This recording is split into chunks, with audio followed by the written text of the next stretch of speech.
Valency की, और बाद में आएंगे टॉपिक हाइब्रिडाइजेशन और उनके टाइप्स। ठीक है, तो ये अभी टॉपिक हम पढ़ रहे हैं, कौन सा, वैलेंसी या वैलेंस नंबर या वैलेंस। तो वैलेंस नंबर या वैलेंसी क्या होती है, इस चीज को पहले डिफाइन करेंगे, और इस वैलेंसी के कॉन्सेप्ट से ही जो ड्रा किया गया है वो कॉन्सेप्ट है हाइब्रिडाइजेशन का। अब देखो कि वैलेंसी या वैलेंस नंबर किसे कहते हैं, उसके लिए जो जो लेवल है स्टूडेंट की, जो टेक्स्ट बुक है उसके अंदर उसी तरीके से डिफाइन किया जाता है। जो प्राइमरी जो डेफिनेशन है जो छोटी लेवल की, वो ऐसे है कि नंबर ऑफ H एटम्स और Cl atoms, monovalent atoms, combine with one atom of any element. जब H एटम की तादाद एक दूसरे एटम के साथ कितनी है, एक एलिमेंट का कोई भी एटम लो, उस एटम के साथ मैक्सिमम H एटम कितने हो सकते हैं, उस एलिमेंट के एक एटम के साथ मैक्सिमम Cl एटम कितने हो सकते हैं, मोनोवेलेंट एटम कितने हो सकते हैं, उसको कहते हैं वैलेंस नंबर। ठीक है, तो वैलेंसी को डिफाइन यूं करते हैं कि combination power of an atom, combination power of an atom is called valency.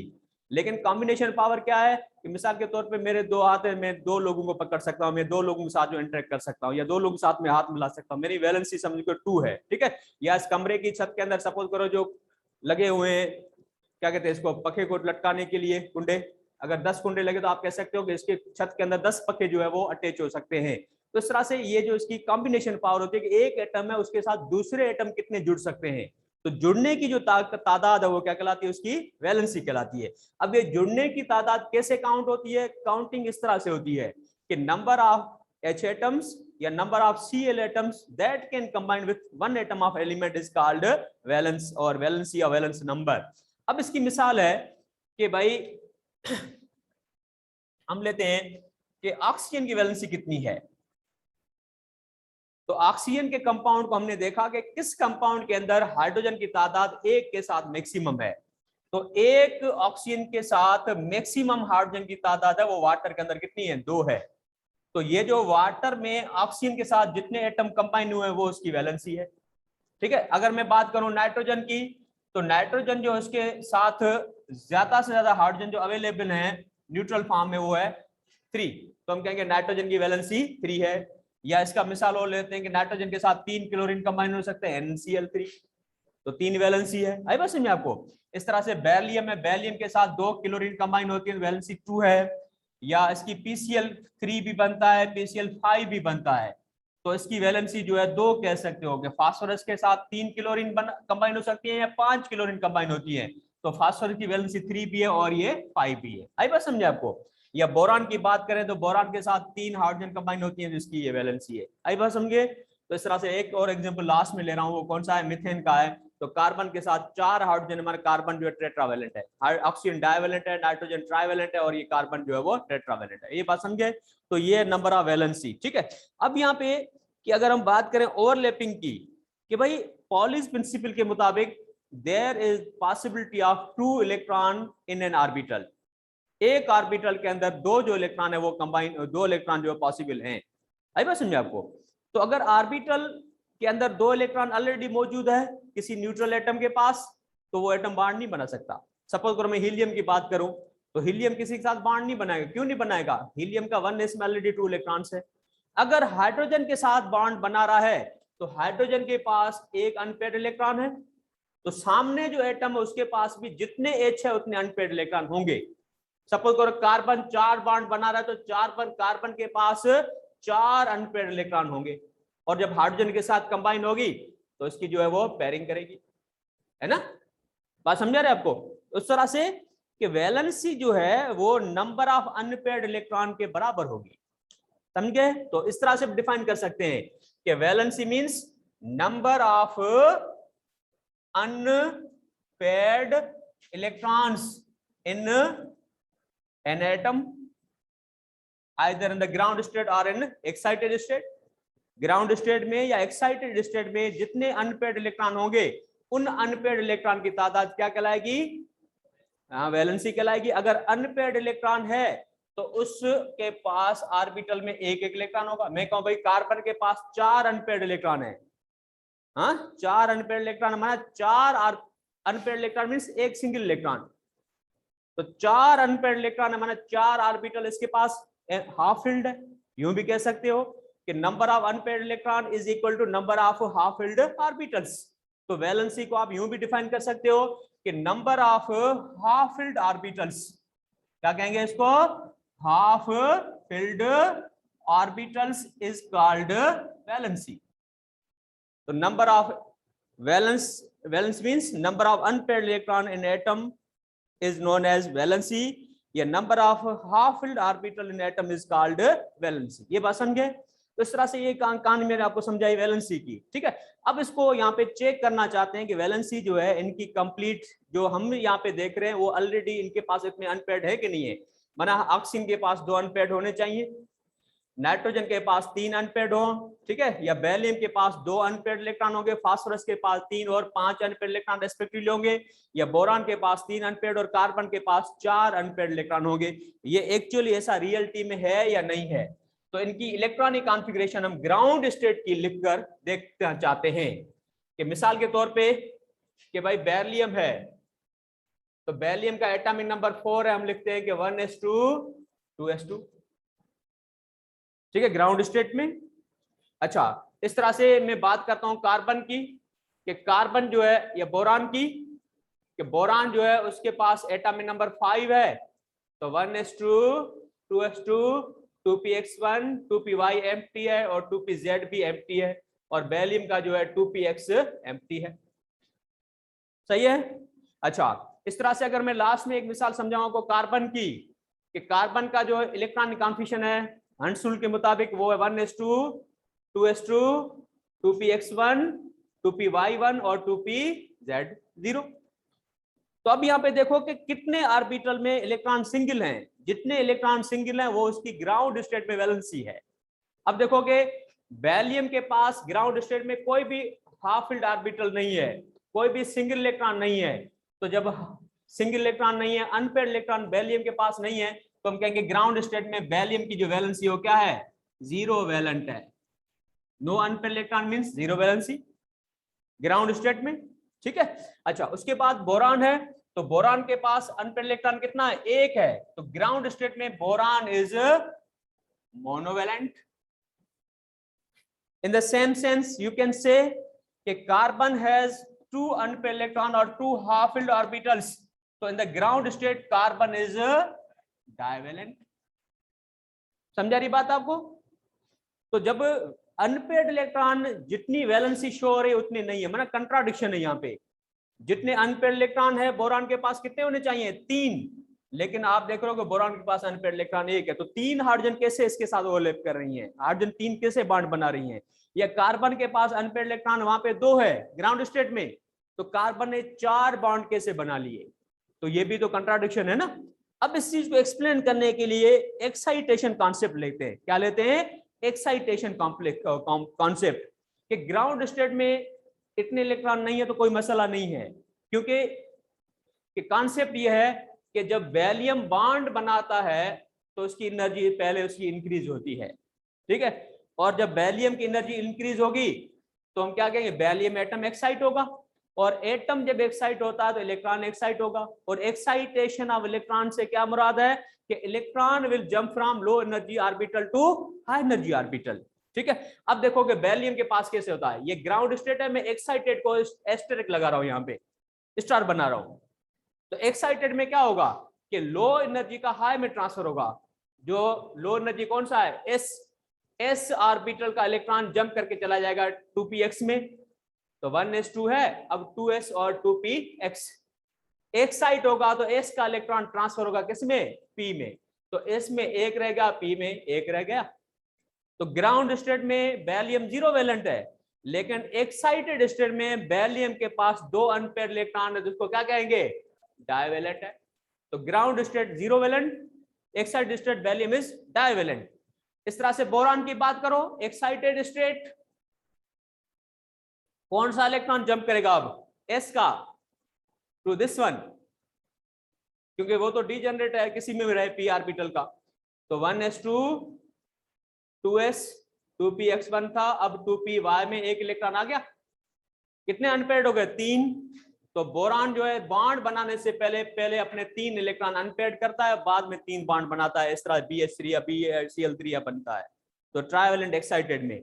अब आते हैं कार्बन पे, कि कार्बन का भी ऐसे इलेक्ट्रॉन एक जंप करके आप लगाओ इसके अंदर एक्साइटेड स्टेट के अंदर, तो क्या लिखेंगे? 1s2 2s1 2p(x1) 2p(y1) और 2p(z1). कितने अनपेयर्ड इलेक्ट्रॉन है? 4। हाफ फिल्ड ऑर्बिटल कितने हैं? 4। तो कार्बन जो कहेंगे कि एक्साइटेड स्टेट में कार्बन इज टेट्रावेलेंट। ये बात समझे? चलो ये तो हो गई एक्साइटेड की कहानी, लेकिन यहाँ पे मसला एक और पैदा होता है, वो क्या कि मीथेन बना लिया हमने, सपोज करो। तो मीथेन बनाने के लिए कार्बन के ये वैलेंस ऑर्बिटल यूज होंगे, कौन से? देखो 1 2 3 4, 4 कौन से? एक है कौन सा? 2s, दूसरा 2px 2py 2pz। और ओवरलैपिंग किसके साथ होगी इसकी? हाइड्रोजन के साथ। कितने हाइड्रोजन के ऑर्बिटल हैं? 4। ये कार्बन के और ये हाइड्रोजन के, एक ऑर्बिटल 1s, दूसरा, तीसरा, चौथा, क्योंकि मीथेन की बात हो रही है CH4 की। ये कार्बन ने हाइड्रोजन के साथ 4 बॉन्ड बनाए हैं ना, ठीक है, 4 बॉन्ड बनाए, चारों सिग्मा हैं, क्योंकि हाइड्रोजन सिग्मा बॉन्ड ही बनाती है, याद रखना। अब 4 बॉन्ड कैसे हो रहेंगे? लाजमी हाइड्रोजन का ऑर्बिटल और कार्बन के ऑर्बिटल ओवरलैपिंग करेंगे, जो अभी मैं समझा रहा था आपको। तो हाइड्रोजन का 1s ऑर्बिटल, उसका इलेक्ट्रॉन और इसका अनपेयर्ड ओवरलैपिंग हो गई। कौन सी ओवरलैपिंग होगी? हाइड्रोजन का s ऑर्बिटल और कार्बन का s ऑर्बिटल। एक तो ओवरलैपिंग होगी, कौन सी? ss। और बाकियों में क्या होगा? हाइड्रोजन का 1s ऑर्बिटल और सामने px py pz। कौन सी ओवरलैपिंग होगी? ये 3 ओवरलैपिंग कौन सी होंगी? p overlapping. तो मैंने अगर इसी कॉन्सेप्ट को आगे लेकर चलाएं कि भाई कार्बन ने बॉन्ड बनाने से पहले वो एक्साइट हो गया, और एक्साइटेड स्टेट के जो अनपेयर्ड इलेक्ट्रॉन हैं वो हाइड्रोजन के साथ ओवरलैपिंग करेंगे। लेकिन ओवरलैपिंग यहाँ पे अगर ऐसे होती है तो ओवरलैपिंग 2 किस्म की हो रही है, 2 प्रकार की हो रही है। कौन सी? एक SS ओवरलैपिंग और दूसरी PP overlapping, PP overlapping, PP overlapping. तो मीथेन में जो बॉन्ड बनेंगे वो कितने बॉन्ड बनेंगे? 4। एक SS ओवरलैपिंग से बनेगा तो शॉर्ट बॉन्ड लेंथ होगी, स्ट्रॉन्ग, ठीक है, और सॉरी शॉर्ट बॉन्ड लेंथ होगी, और PP ओवरलैपिंग से जो बॉन्ड लेंथ क्या होगी? ज्यादा होगी। अगर ऐसे होता है तो बना 3 बॉन्ड जो है PP ओवरलैपिंग वाले वो स्ट्रांग होंगे, और SP ओवरलैपिंग वाले एक बॉन्ड क्या होगा? वीक होगा। लेकिन पता है कि मीथेन के अंदर चारों बॉन्ड इक्विवेलेंट है, किसी की बॉन्ड लेंथ शॉर्ट या किसी की लॉन्ग नहीं है, चारों की बॉन्ड लेंथ इक्वल है और चारों की बॉन्ड एनर्जी इक्वल है। जब चारों की बॉन्ड एनर्जी और बॉन्ड लेंथ इक्वल है तो ऑर्बिटल कार्बन ने जो यूज किए वो इक्वल ऑर्बिटल होंगे, वो सेम ऑर्बिटल जो है वो यूज किए होंगे। अब सेम ऑर्बिटल कहां से आ गए? क्योंकि उसके पास S और P अलग है ना, तो सेम ऑर्बिटल कैसे बनते हैं उस चीज पे हम आते हैं। ठीक है, तो मीथेन के कॉन्सेप्ट को अब मैं आपको आगे लेक्चर समझाता हूं कि हाइब्रिडेशन क्या होती है। ठीक है, तो पास कर रिकॉर्ड स्क्रीनशॉट। अगर चारों ऑर्बिटल मीथेन के अंदर या किसी और कंपाउंड के अंदर कार्बन के सिमिलर हैं तो सिमिलर ऑर्बिटल कैसे बने? क्योंकि S और P में डिफरेंस है, how they can be similar in shape, similar in energy.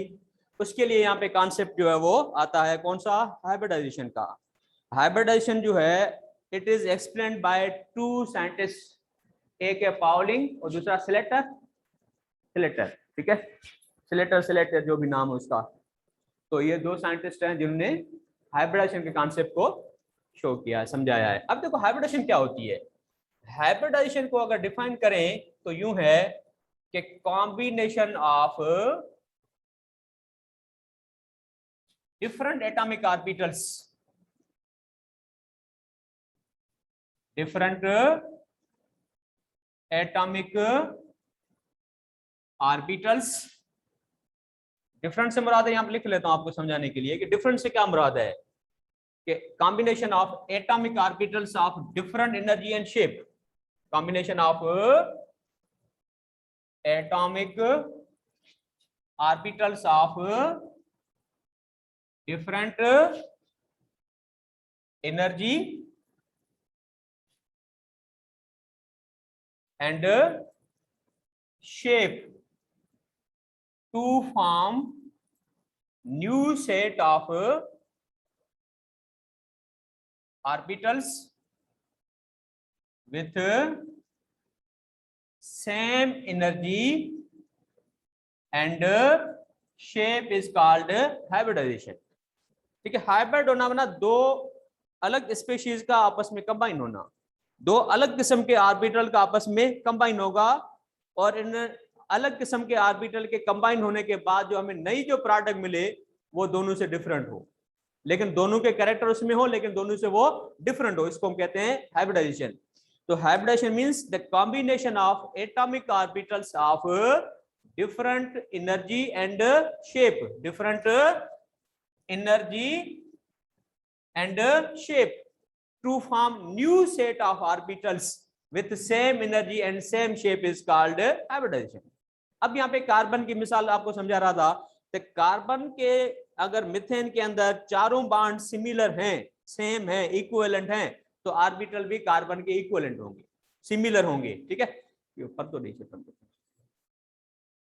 अब सिमिलर ऑर्बिटल कैसे हैं कार्बन के पास? अब देखो कि वैलेंस ऑर्बिटल जो है वो कार्बन के ओलेप होते हैं। अब मैं भी ये भी समझाता हूं मैं आपको कि ऑर्बिटल कंबाइन कौन से होंगे। ऑर्बिटल कंबाइन वो होंगे जिनकी स्लाइट एनर्जी डिफरेंस हो। ठीक है, इतना नहीं है कि 1s का ऑर्बिटल जाकर जो है वो 4p के साथ कंबाइन हो, दिस इज नॉट पॉसिबल। दोनों क्लोज लाइंग ऑर्बिटल हो, एनर्जी जो है दोनों में थोड़ा सा बिल्कुल मामूली डिफरेंस हो। अब देखो कि कार्बन के पास ऑर्बिटल है, एक है वो वैलेंस ऑर्बिटल, वो है 2s। ठीक है, और दो ऑर्बिटल कौन से हैं उसके पास?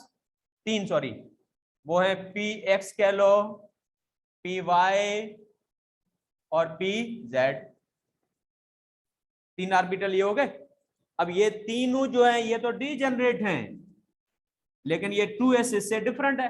कैसे डिफरेंट है? कि एनर्जी जो है 2s की वो लेस देन 2p है ना, तो एनर्जी में भी डिफरेंस है। और आपको शेप में पता है कि ये स्फेरिकल है, ये डम्बेल है। तो वैलेंस ऑर्बिटल जो कार्बन का है उसके 2s ऑर्बिटल और 2p किस्म के जो ऑर्बिटल उनकी एनर्जी में स्लाइटली डिफरेंस है, शेप में जो शेप फर्क है और एनर्जी में भी फर्क है।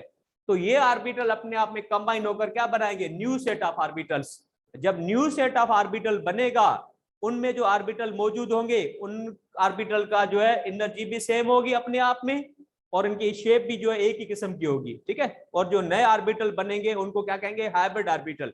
अभी तो उनको कह रहे हैं कि 2s है, 2px है, 2py या 2pz है, लेकिन जब हाइब्रिडेशन हो जाएगी, ऑर्बिटल कंबाइन हो जाएगा, उनकी कैरेक्टर भी चेंज हो जाएगा, उनका नाम भी चेंज हो जाएगा। ठीक है, उनकी एनर्जी भी जो है वो चेंज हो जाएगी। अब देखो कि क्या होता है। अब हाइब्रिडेशन के कितने किस्म है? हमने यहाँ पे जो सिलेबस के अंदर पढ़ना है वो है 3 किस्म की हाइब्रिडाइजेशन। 3 किस्म की कौन सी है बच्चों? हाँ बताओ, नाम बताओ, हरी अब जल्दी। कड़ा कड़ा नाला है बाबा। sp, sp2, sp3। चलो भाई, अब आते हैं कि किस किस्म की यहाँ पे हाइब्रिडेशन हो रही है। जो स्क्रीन चार बैठी जाती। तो हाइब्रिडेशन के 3 किस्म कौन से बनते हैं?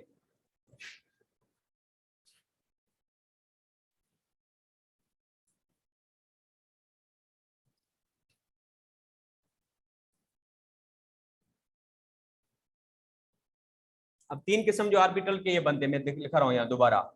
एक ऑर्बिटल है वैलेंस में कौन सा? 2s। ठीक है, और दूसरे कौन से हैं? 2px, दूसरा 2py, और तीसरा 2pz।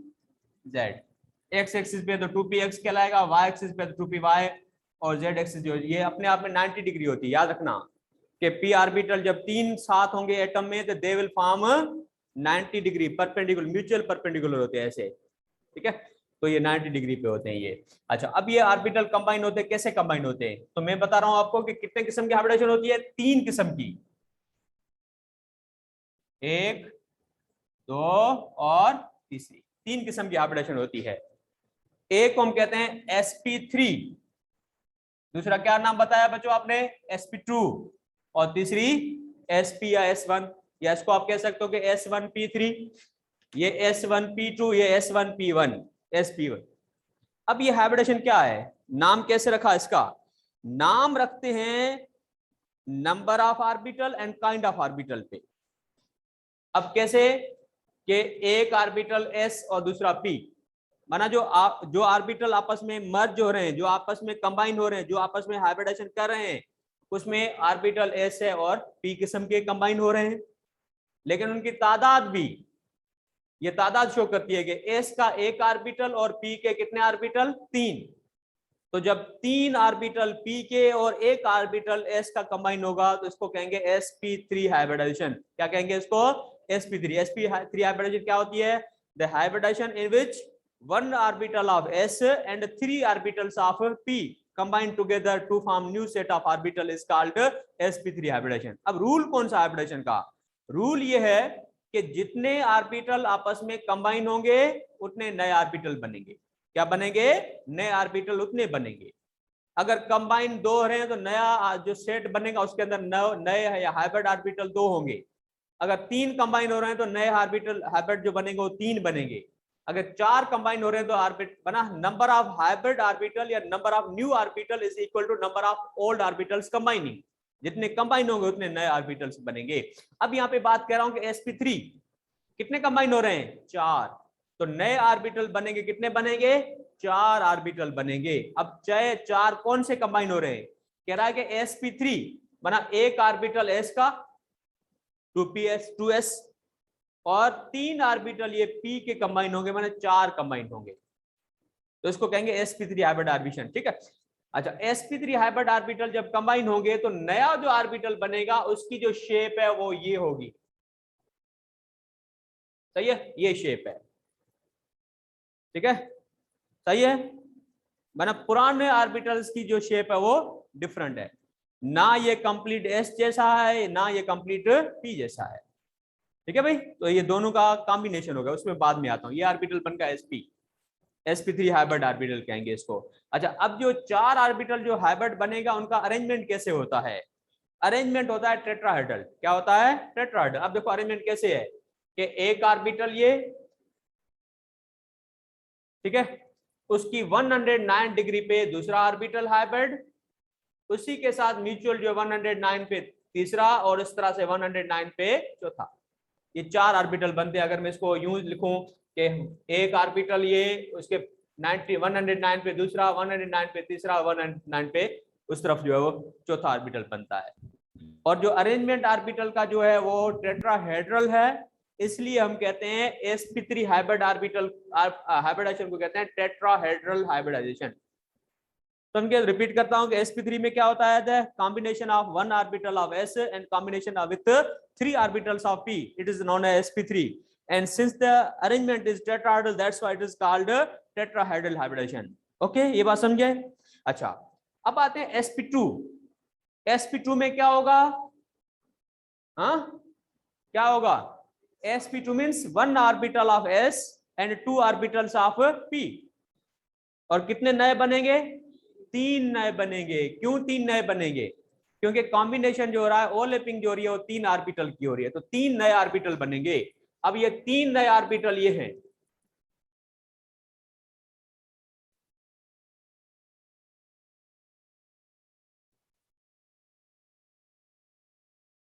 ये 3 नए ऑर्बिटल बन गए, ठीक है।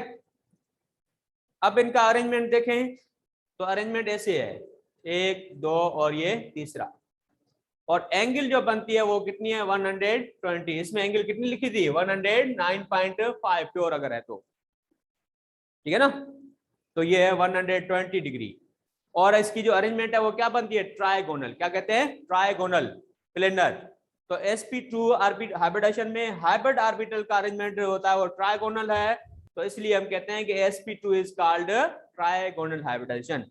और इस ऑर्बिटल की जो शेप है, हर ऑर्बिटल की जो शेप है वो ऐसे है, सही है, क्लियर। अच्छा, अब आते हैं कि भाई कंबाइन कितने हुए, हाँ 3, और कंबाइन होने से पहले कितने थे एटम के पास ऑर्बिटल, चौथा, 4 थे ना बच्चों, एक ऑर्बिटल एस का था, 3 पी के थे, टोटल 4 थे, लेकिन चारों में से कंबाइन कितने हुए? 3। तो हाइब्रिडेशन हो रही है 3 की, लेकिन एक ऑर्बिटल ऐसा है जो हाइब्रिडेशन में पार्टिसिपेट नहीं कर रहा है, वो भी एटम के साथ होगा, वो भी इन्हीं ऑर्बिटल के साथ होगा, न्यूक्लियस के अराउंड। और जो हाइब्रिडेशन में पार्ट जो हिस्सा नहीं ले रहा है उसको हम कहेंगे अनहाइब्रिड। तो हाइब्रिडेशन हो रही है 3 की, तो चौथा रहेगा अनहाइब्रिड, वो भी अनहाइब्रिड इनके साथ रहेगा। अब वो कैसे अनहाइब्रिड इनके साथ रहता है? पेन की चार दो, हरी अब जल्दी करो।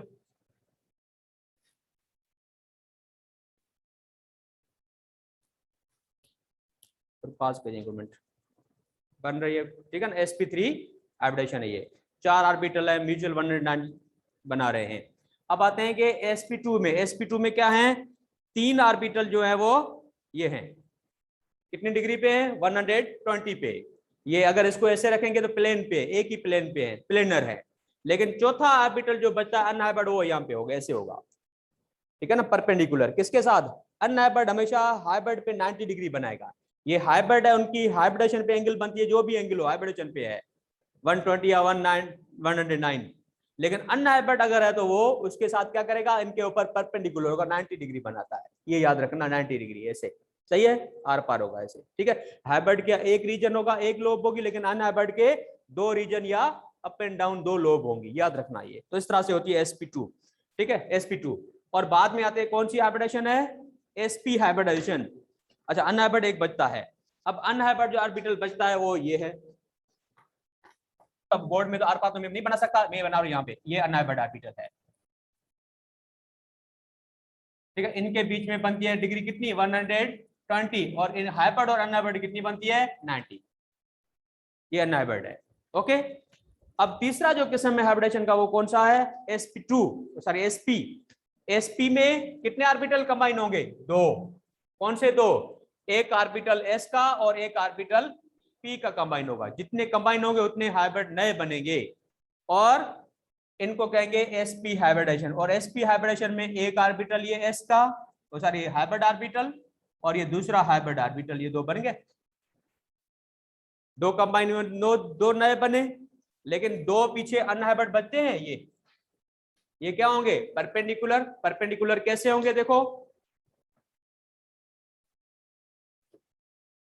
कि अगर ये 2 हाइब्रिड ऑर्बिटल हैं, ये 2 हाइब्रिड ऑर्बिटल है, कौन से, कितनी डिग्री पे हैं? लीनियर एक्सिस 180 पे है।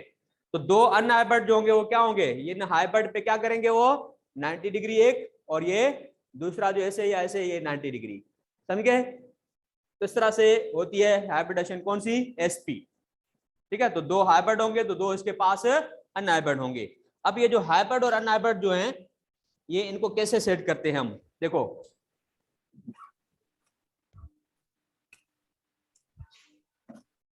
ठीक है। तो ये एक अनहाइब्रिड है,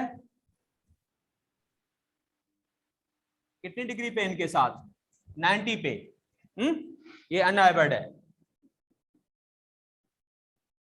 90 डिग्री पे। और एक और जो अनहाइब्रिड है वो, ये तो ऐसे 90 डिग्री, दूसरा ऐसे आर पार जो है वो 90। अब आर पार तो नहीं बना सकते बोर्ड के अंदर, तो ऐसे है, सही है, क्लियर होगी बात ये? अच्छा, अब इनके नाम क्या होते हैं? कि पहले तो हम कह रहे हैं पी एक्स है, पी वाई है, पी जेड है, लेकिन ये जो नए ऑर्बिटल बने हैं उनको क्या कहेंगे? Hybrid orbital. ये sp3 हाइब्रिड ऑर्बिटल है, ये sp2 हाइब्रिड ऑर्बिटल है, ये 3, और ये 2 sp2 sp हाइब्रिड ऑर्बिटल है। और इसके अंदर देखो कि sp में ऑर्बिटल का अरेंजमेंट क्या है? लीनियर है, तो इसलिए इसको लीनियर या डायगोनल हाइब्रिडेशन भी क्या कहते हैं इसको, क्या कहते हैं इसको? sp is called diagonal or linear hybridization because the arrangement of orbital is at linear direction, okay, linear होता है, okay, ये बात समझ गए? अच्छा, अब आते हैं कि इनके कैरेक्टरिस्टिक्स पे, क्या इनकी एंगल है वो तो आपने देख लिया कि इसमें 180, 120, 109, ये समझे? अब आते हैं कि इनका कैरेक्टर क्या होता है, कि जब 2 स्पीशीज कंबाइन होते हैं, नया स्पीशीज बनता है, तो इस नए स्पीशीज के अंदर पुराने स्पीशीज का जो है कैरेक्टर शामिल हो जाता है। तो जब यहाँ पे s और p के जब ऑर्बिटल कंबाइन होंगे तो नया जो ऑर्बिटल बनेगा या तो sp3 हाइब्रिड होगा, sp2 होगा या sp3 होगा। लेकिन उनके अंदर s का कैरेक्टर कितना होगा, उसमें p का जो कैरेक्टर कितना, या कितना परसेंटेज s का कैरेक्टर, कितना परसेंटेज p का होता है, उसका दारोमदार है नंबर ऑफ ऑर्बिटल्स पे। पहले आते हैं इनका रेशियो कि अगर sp3 हाइब्रिडेशन है तो s का और p का रेशियो कितना है। रेशियो मींस ऑर्बिटल कितने कंबाइन हो रहे हैं, तो एक ऑर्बिटल s का और 3 ऑर्बिटल p के कंबाइन हो रहे हैं, तो इसको कहेंगे 1:3 तादाद में s से 3 गुना ज्यादा p के हैं। अच्छा, उसके बाद आते हैं कि s का कैरेक्टर कितना है या p का कैरेक्टर कितना है। टोटल ऑर्बिटल कितने कंबाइन हुए बच्चों, 4 कंबाइन हुए। हाँ, उसमें s का कितना ऑर्बिटल है, 1, और p के कितने हैं, 3। तो हम कहेंगे 1/4 कैरेक्टर है s का और 3/4 कैरेक्टर है p का। अगर इसका परसेंटेज करें, निकालें इसको इनटू करके 100 से, तो होगा 25% s का कैरेक्टर और 75% होगा p का कैरेक्टर। सही है, तो ये ऑर्बिटल दिखने में 25s लगेगा और 75% p लगेगा, थोड़ा सा ज्यादा रीजन होगा, इसका लॉन्गिट्यूड होगा, थोड़ा सा लंबा होगा ये, ठीक है। अच्छा, अब आते हैं sp2 हाइब्रिडेशन में कि s और p का रेशियो कितना है, कि एक ऑर्बिटल s का और 2 ऑर्बिटल p के कंबाइन हुए, तो इसमें sp2 में रेशियो जो बनता है वो रेशियो है 1:2। अब आते हैं s का कैरेक्टर कितना है या p का कैरेक्टर कितना है, तो s कितना ऑर्बिटल, 3 कंबाइन हुए टोटल sp2 में, टोटल 3 कंबाइन हुए, उसमें out of 3 1 is from the s and out of 3 2 are from the p। तो इसको कहेंगे 1/3 इंटू 100 करेंगे तो बनने जाएगा 33.33%, और इसका बनेगा 66.67% p का। तो sp जो hybrid orbital sp2 hybrid orbital है उसमें s का कैरेक्टर 33.3% है। अच्छा, अब आते हैं sp हाइब्रिडेशन में, और sp में ऑर्बिटल कितना, एक ऑर्बिटल s का और एक ऑर्बिटल p का कंबाइंड हुआ, ऐसे ना। तो जब इनका रेशियो 1:1 है, इक्वल रेशियो में है, तो कैरेक्टर भी इक्वल होगा। अब इसका s जो है वो कितना है या p कितना है, टोटल ऑर्बिटल 2 कंबाइन हुए, उसमें एक s का एक p का, 50-50। हाँ, 50% s का कैरेक्टर है और 50% p का कैरेक्टर है। आई बात समझे आपको। अच्छा, जितना p का कैरेक्टर ज्यादा होगा तो उतनी लेंथ जो ऑर्बिटल की ज्यादा होगी, ठीक है। तो अब देखो कि लेंथ मैंने बनाई है sp3 की ज्यादा है, ये sp3 हाइब्रिड ऑर्बिटल है, और ये sp2 से छोटा है थोड़ा सा, ये मैंने आपको स्फेरिकल बना लिया है। और अगर p का कैरेक्टर और s का बराबर है तो मैं ऑर्बिटल बनाऊंगा वो ऐसे होगा, इसकी लेंथ कम हो गई, ठीक है भाई, आई बात समझे आपको। तो जिसकी लेंथ ज्यादा है वो कौन सा ऑर्बिटल है, किस ऑर्बिटल में ऑर्बिटल की लेंथ ज्यादा होगी, ज्यादा डायरेक्शनल होगा, sp3 ज्यादा डायरेक्शनल होगा, और लेस डायरेक्शनल कौन सा होगा, sp। ये बात समझे। अच्छा, कभी कभी क्वेश्चन आता है कि which of these is most electronegative orbital, या इन विच कंपाउंड या in which formula carbon is most electronegative. तो इलेक्ट्रोनेगेटिविटी का ताल्लुक है वो किसके साथ है, अभी किसके साथ है बताओ, s के कैरेक्टर, किसका कैरेक्टर, s का। जिसमें s का कैरेक्टर ज्यादा होगा वो कार्बन ज्यादा इलेक्ट्रोनेगेटिव है, और p का कैरेक्टर जितना ज्यादा होगा उतना कार्बन लेस इलेक्ट्रोनेगेटिव। अब आते हैं कि इलेक्ट्रोनेगेटिविटी पे, तो इलेक्ट्रोनेगेटिविटी के मुताबिक के s कैरेक्टर, तो जिस ऑर्बिटल में s का कैरेक्टर ज्यादा होगा वो मोर इलेक्ट्रोनेगेटिव है। किसमें ज्यादा है s का कैरेक्टर, हाँ डायरेक्ट, एक मिनट पास करें, कितने कंफ्यूज थे तो रिकॉर्डिंग पास करें। मेरे हिसाब से डायरेक्ट होगा, हाँ डायरेक्ट ना, किस ऑर्बिटल का ज्यादा मोर इलेक्ट्रोनेगेटिव कौन है, तो s कैरेक्टर के साथ ये डायरेक्ट, इनवर्स लिखा लेकिन समझा रहा था डायरेक्ट, तो s के साथ उसका रिलेशन ज्यादा, s कैरेक्टर किसके अंदर है, sp में। हाँ, तो sp जो ऑर्बिटल है उसकी इलेक्ट्रोनेगेटिविटी ज्यादा होगी, sp मोर देन sp2, और sp3 में s का कैरेक्टर मिनिमम होता है, या आप कह सकते हो कि p के साथ इनवर्स है, यूं कह सकते हो ना, s के साथ डायरेक्ट है इलेक्ट्रोनेगेटिविटी का कॉन्सेप्ट, और p के साथ जो है वो इनवर्स है p कैरेक्टर के साथ, आप s को ध्यान में रखो। तो s का कैरेक्टर जो कम से कम है वो sp3 में है, इस तरह से इलेक्ट्रोनेगेटिविटी कम से कम इसकी है, ये बात समझे। अच्छा, एक और बात यहाँ पे क्वेश्चन कभी कभी जो टीचर बनाते हैं आपके लिए कि ये तो समझा दिया कि इलेक्ट्रोनेगेटिविटी किसके अंदर ज्यादा, मिसाल के तौर पे कंपाउंड हम लें कि भाई यो स्क्रीनशॉट बट कि इलेक्ट्रोनेगेटिविटी का जो है ऑर्डर क्या है, वो है कि sp hybrid is more electronegative then sp2 more than sp3। एक ये बात हो गई। उसके बाद है लेंथ, लेंथ ऑफ ऑर्बिटल, कौन सा ऑर्बिटल जो है लंबा है, कौन सा ऑर्बिटल शॉर्ट है। जिसमें p का कैरेक्टर है वो, या नंबर ऑफ p ऑर्बिटल कह सकते हो, जिसमें p के ऑर्बिटल ज्यादा होंगे उसकी लेंथ ज्यादा होगी। तो ज्यादा के हिसाब से sp3 sp2 sp, सही है। अच्छा, उसके बाद है बॉन्ड स्ट्रेंथ,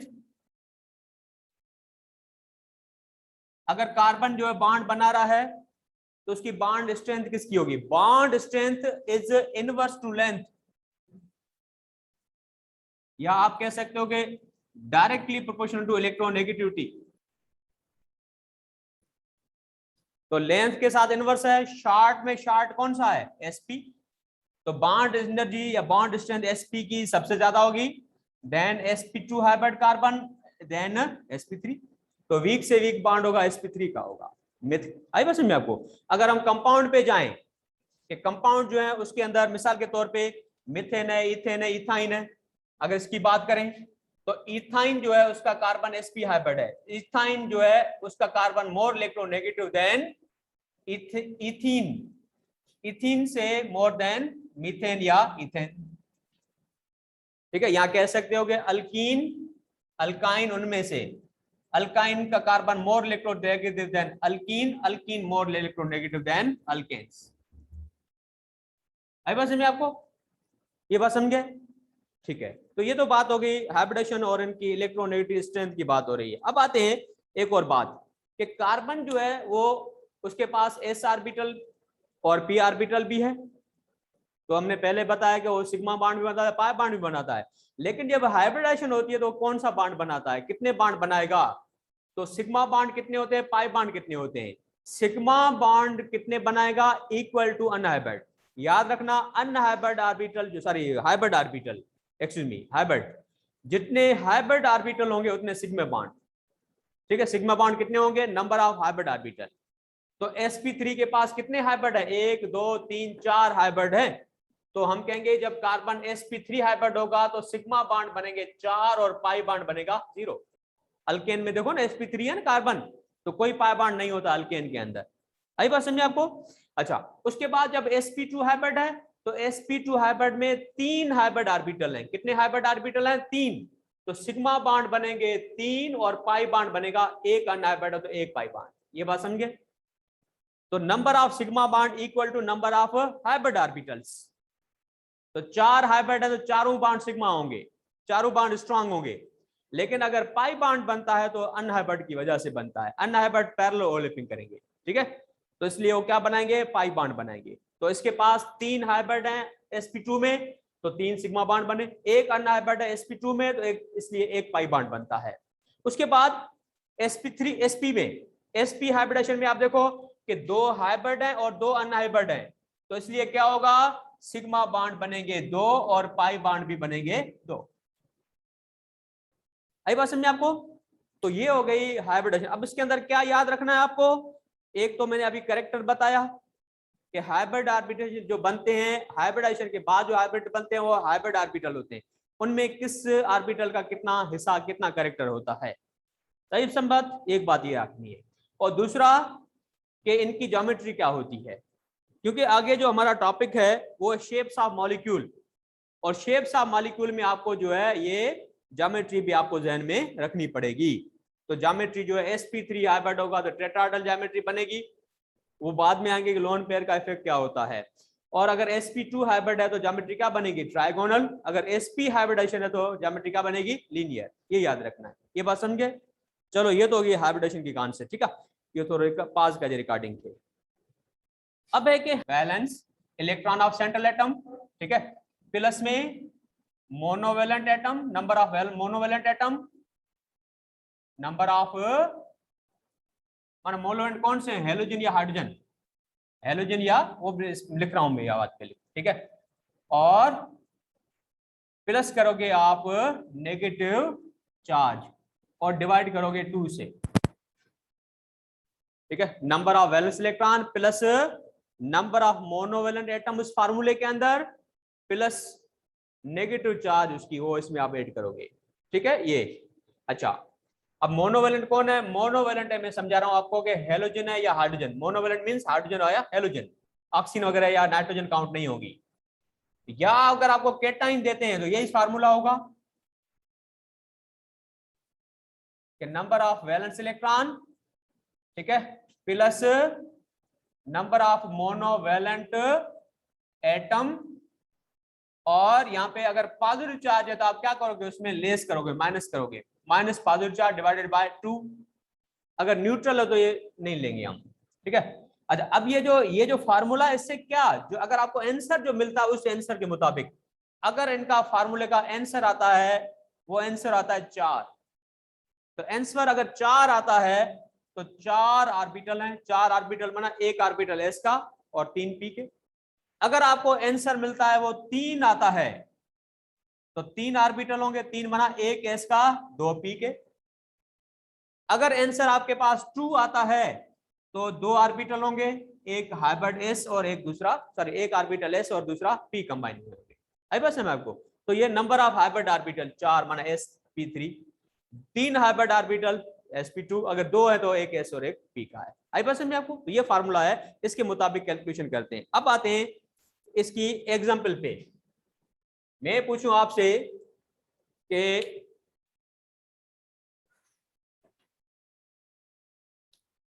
मिसाल सिंपल ले लेते हैं कि पहले है अमोनिया में नाइट्रोजन की हाइब्रिडेशन क्या है, what is the hybridization of nitrogen in ammonia.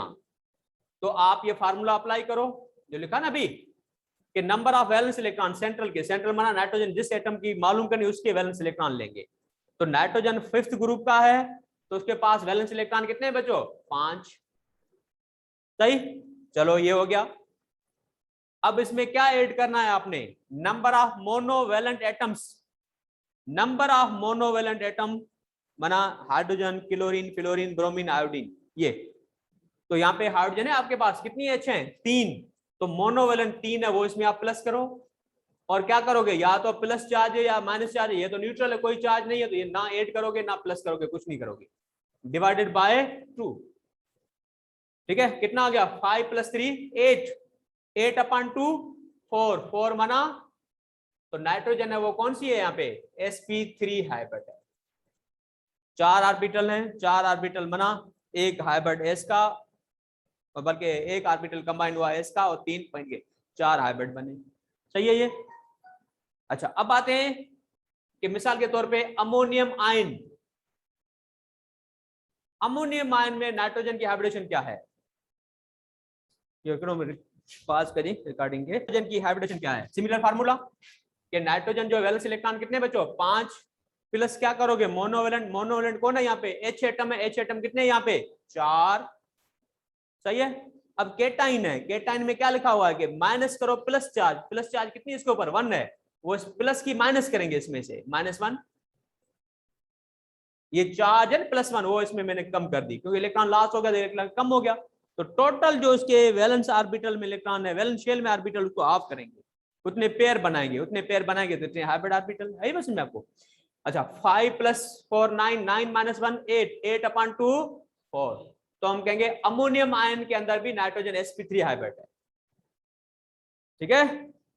अब आते हैं हम मीथेन में या ऑक्सीजन में, H2O, वाटर में ऑक्सीजन की हाइब्रिडेशन क्या है, ठीक है। तो पता है कि ऑक्सीजन जो उसके वैलेंस इलेक्ट्रॉन कितने होते हैं, 6 है, और इसके साथ मोनोवेलेंट एटम, मोनोवेलेंट एटम कौन सा है, H, कितने H एटम है, 2, आप प्लस करो उसमें और डिवाइड करो 2 से, 8 + 6 + 2 8, 8 डिवाइडेड बाय 2 4, तो कार्बन, सॉरी ऑक्सीजन जो वाटर के अंदर है वो भी sp3 हाइब्रिड है। अमोनिया में नाइट्रोजन या अमोनियम आयन में नाइट्रोजन sp3, और ऑक्सीजन जो है वो sp3 है। समझ गए बच्चों, ये क्लियर हो रही बात। अच्छा अब आते हैं कि मिसाल के तौर पे HS आयन है, हाइड्रोजन सल्फाइड आयन, इसके अंदर सल्फर की हाइब्रिडेशन क्या है? तो पहले आप सल्फर के वैलेंस इलेक्ट्रॉन लो, कितने वैलेंस इलेक्ट्रॉन सल्फर के पास हैं? 2। गुड। अब इसके साथ क्या प्लस करोगे आप? मोनोवेलेंट एटम, मोनोवेलेंट H कितना है? 1, और माइनस की चार्ज इसमें ऐड कर दी जाती है ना, ये लिखा हुआ माइनस प्लस करेंगे आप, negative charge is added, minus कितनी है? 1 है, तो ये भी मैं इसमें प्लस कर रहा हूं। डिवाइड करोगे 2 से, शाबाश, कितना आंसर आ गया? 8 डिवाइडेड बाय 2 मींस 4। तो यहाँ पे भी सल्फर जो है कह सकते हो कि ये भी sp3 हाइब्रिड है थ्योरेटिकली। क्लियर होगी बात ये? ठीक है। अब मिसाल ले रहे हैं सल्फेट आयन का, कि सल्फेट आयन में सल्फर की हाइब्रिडेशन क्या है? What is the hybridization of sulphur in sulphate ion? तो सल्फर के वैलेंस इलेक्ट्रॉन कितने होते हैं बच्चों? 6 है। मोनोवेलेंट है एटम इसके अंदर, हाइड्रोजन, क्लोरीन, ब्रोमीन, आयोडीन तो नहीं है ना, कर लिया 0 प्लस। 0 प्लस क्यों कर रहा हूं? कि मोनोवेलेंट एटम इसके अंदर 0 है। और नेगेटिव चार्ज क्या करते हैं? इसको ऐड करते हैं ना इसके अंदर। कितनी नेगेटिव है? 2, ऐड कर ली, डिवाइडेड बाय 2। 6 + 2 क्या होता है? 8। 8 डिवाइडेड बाय 2 4। 4 मींस, हाँ भी क्या होगा? sp3। ठीक है भाई, तो 4 आंसर आ गया, तो इसको कहेंगे sp3। ये बात समझ रही है आपको? मिसाल कुछ और लेते हैं यहां पे,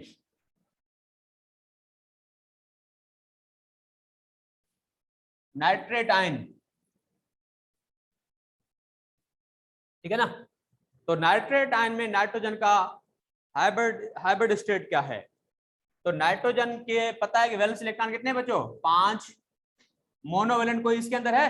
कोई मोनोवेलेंट नहीं है, तो 0। और नेगेटिव चार्ज क्या करते हैं इसके अंदर? प्लस, एक प्लस कर लिया, 5 + 1 6। 6 डिवाइडेड बाय 2 3।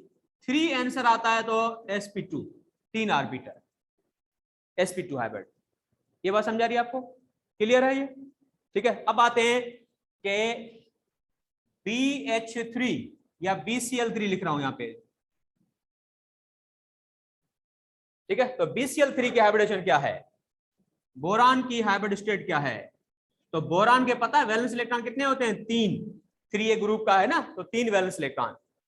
और मोनोवेलेंट माना हेलोजन है, हाइड्रोजन है, ये मोनोवेलेंट है। तो मोनोवेलेंट इसके साथ कितने बच्चों? 3। 0 चार्ज, चार्ज नहीं है तो छोड़ दो, ना प्लस करेंगे ना माइनस करेंगे। डिवाइड करेंगे कितने से? 2 से। 3 + 3 6। 6 डिवाइडेड बाय 2, कितना आंसर आ गया? 3। तो 3 आया, तो आप क्या हो गए? sp2। सही है। अब आते एक एग्जांपल जो है वो ले लेते हैं हम बेरिलियम क्लोराइड का,